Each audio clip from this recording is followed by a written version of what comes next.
Good day, this is Dr. Jeff Levine, and I'm here with the world behind me because I'm going to talk to you about telecommuting, which opens up the world to you and your business. Okay, so what I'm going to do is I'm going to share with you my presentation for my doctoral dissertation on e-mentoring, telecommuting, and self-efficacy. So let me just do that. Give me a moment. Screen. Okay, what am I sharing here? Okay, right there. Share. And from beginning. There it goes. Understanding e-mentoring and self-efficacy with telecommuters. Okay. There is someone telecommuting. Look at him. He's with his iPad. He's with his laptop. He's sitting on the floor over by his couch. He's content. He's getting stuff done. Amazing.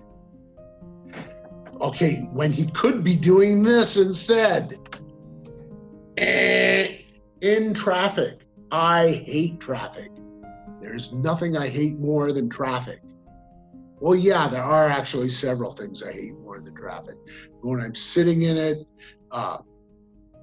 I hate it. And it takes a lot of time. It can take, in traffic like this, sometimes I'm looking at an hour a day in commute time. And it could be more. You got people around here at least, and they're living about 2 hours away from work with the high cost of real estate in my area. People got to live out of town to afford it, and they 2-3 hour commutes. That, I don't know, if I personally think that if there is a way to eliminate that, I would go for it. So you have telecommuting has the advantage of decreased traffic. Well, not only I talked about the people who telecommuting who worked at home, but for everybody else, you're not on the road, not as much traffic. Less commute time. For the worker, tell you what takes less time? Walking from your kitchen to your home office, or going out, getting in your car and driving to work, which takes less time. So with this stuff, when you're not driving, there's less of a carbon footprint, less junk in the air that we got to breathe in. Employees get a greater work-life balance. I know I talked to somebody who telecommutes, and they love the fact that that person could be home when their kids got home from school and still get their work done. It's really awesome that the technology is available to do that. I think it's really good for families. There's other work-life balance issues too. For businesses, less real estate costs. To have places for these guys to work. They're working home. You don't have to make these good buildings and stuff and all that. That space can be used for homes. Maybe even to deal with the housing crisis, so there's more places for people to live rather than work. And less cost. Also, utilization of global businesses and workforce. If you work in New York, you can work for a company in China or Timbuktu for that matter. If you're an employer, you can hire people from anywhere in the world and not have to move them. I don't know, I think that's pretty cool if you ask me. But there are problems associated with telecommuting. You got, with everybody isolated, working at home, you got a lack of community. With that lack of community, there's a lack of collaboration. You have people don't get to the water cooler, have ideas with each other, talking to each other, where they have and can get together and create stuff and brainstorm with each other at the water cooler. That's something essential for business. Granted, it also means that they can't get by the water cooler and talk about the game, but that's not a bad thing either. It's team building. And it's communication. All that stuff can cause a potential loss of self-awareness, self-disclosure, self-realization, and similar unfulfilled internal development needs that hinder performance.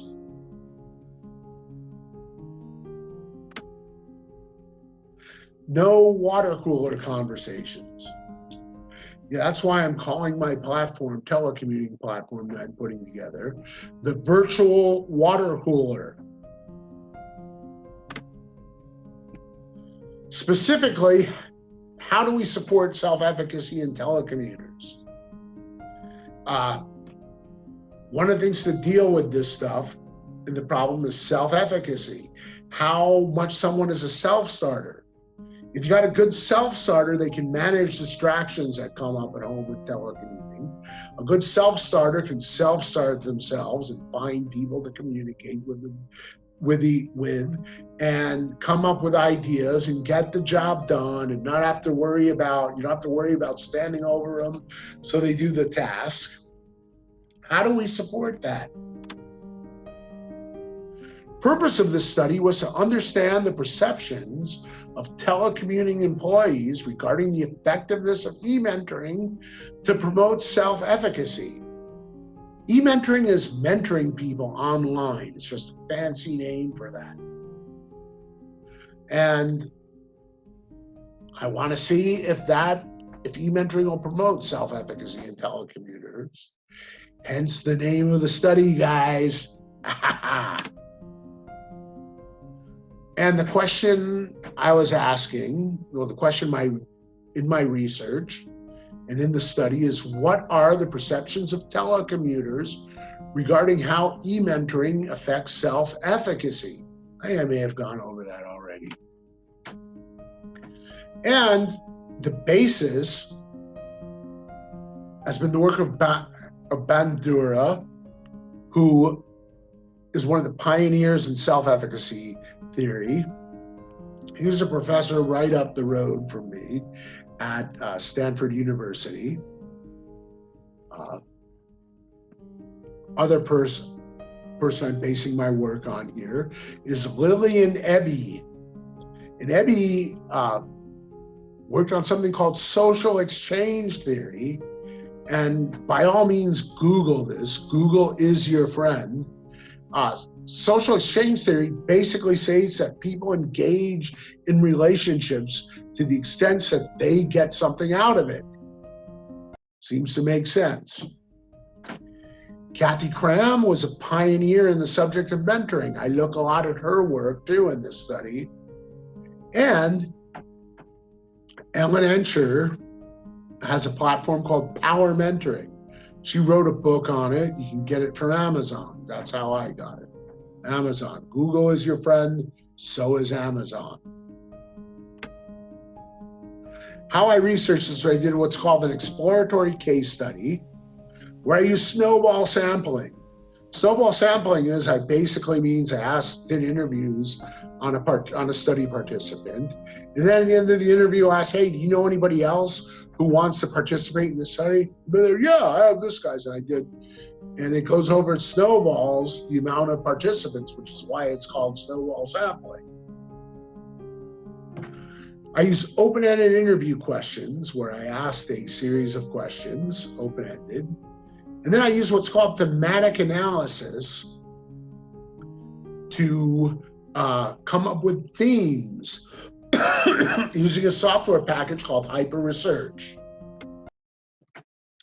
And the themes that emerged were, drumroll please, relationships, self-explanatory, the downside,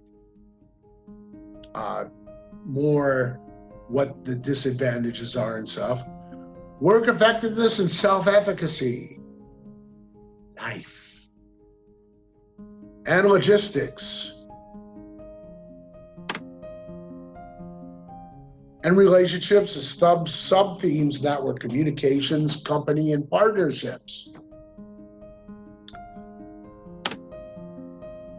Okay, downside, and what I found downside, the sub-themes were limitations and work-related disadvantages. Now, guys, I know some of you, this is very cursory on this. If you want more information, email me. I'll send you a copy of the dissertation where it's covered in much more detail. Work effectiveness and self-efficacy. Sub-themes there were task and people. Life. Sub-themes were family and physical factors. Logistics, those was all on its own, no sub-themes. Oh, poor logistics. So some of the limitations on the study was confirmation bias. I mean, you could tell I'm a strong advocate for telecommuting. That advocacy made me a little biased. I was naturally biased. And that's what's called confirmation bias. Small sample size. That's another limitation. Snowball sampling. Now, I went over the snowball sampling, so at the end we go, do you know anybody who would like to participate in the study? Usually you're friends with people who have stuff in common with you in some way. So that is actually a limitation when you're doing snowball sampling, because people could think the same as the person I just talked to. Lack of demographic data. I did not ask if they were millennials, baby boomers. Kind of had the idea, but I didn't ask it, so I had to keep it out of the study. Study was limited to the USA. That was because of regulatory issues. And then the Hawthorne effect. I know the Hawthorne effect sounds like something from an M. Night Shyamalan movie. But no, all the Hawthorne effect is that when it's an effect figured out by someone named Hawthorne, that when you're doing interviews for a study, people may tell you what they think you want to hear. So that is a limitation. Implications for future research. Well, the study validates social exchange theory. It validated Viktor Frankl. I'm a big fan of Frankl, so I like that. Yay, Frankl. Social constructionism. Again, Google is your friend. I don't want to describe social disruption. Social constructionism in 2 sentences when there's a whole body of work on it. And the systems theory of communication was validated. Yeah, I talked about communication systems. Again, Google that if you want. Google is your friend. Implications for practice. This is the important part. How to make telecommuting work in practice. Okay, it has to do, management must foster relationships. In other words, it's people. Making telecommuting work, it's people. So much for my Charlton Heston imitation. You also have, other than relationships, got to have technology that works. I mean, if you're sitting there going and you're on a bad line with not internet connections, and you're working on trying to mentor someone online, and they're going, huh? What did you say? Huh? What was that? What was that? Huh? It kind of gets in the way. It's kind of annoying. It makes it very annoying, which should be a very good experience into an annoying one if you don't have good technology. Not only that, you have to mix in with the e-mentoring. Video, you gotta have video in there. Do it by video. Also face-to-face meetings. Fly your workforce in to have some fun. Use some of that money that you're saving on real estate and plane fares to fly everybody in. Go someplace fun, have fun, do team building exercises together. Coffee shop is great. Go have coffee with your team members who are in the same city. And also, too, one of the most important things is, like I was mentioning earlier, some people are good for telecommuting and want to do it and are willing and able to do it. Others are not. Not that there's anything wrong with those who are not. They're not hard workers or anything like that. Some people prefer not to do it. Some people just don't want to do it. So you have to be able to identify those candidates who can do it and not do it. So in the future, what I recommend research-wise is doing a longitudinal study on it. That's like over time. Get demographics. You also may want to do, someone may want to do a correlational quantitative study. Compare results with telecommuters and people who work in the office. Something like that. See how they correlate. A global study. Jump through the regulatory hoops and everything to do an international study so you can figure out, hey, do workers in India or China or Japan or Europe, do they have the same viewpoints as American workers? Does it work just as well all over the world? And also, when you're doing the quantitative study, you want to do have a larger sample size, larger global one. Even if you do a qualitative study one, if you're doing the global one, a larger sample size. And remember, relationship building is the holy grail. Yes, it's a holy grail, see? You want to go on the quest to find that holy grail, and it's relationship building. Next. So the conclusions of my study were that telecommuting fosters work-life balance. Telecommuters must be people who can manage distractions. Yes, they have to be able to say no when their spouse says, can you run this errand for me? And it's work time. You gotta be able to say, no, I'm at work. Or when the cat comes up and sits on your computer keyboard. So rather than building new buildings, businesses could do what is possible to ensure that relationship building is occurring in a virtual workplace. It's a lot less money to spend a few bucks flying your employees in for a conference, spending a night playing laser tag or something, than it is to spend millions on a new building. Want to have face-to-face and video involved. People need to see each other's face. They need the visual cues.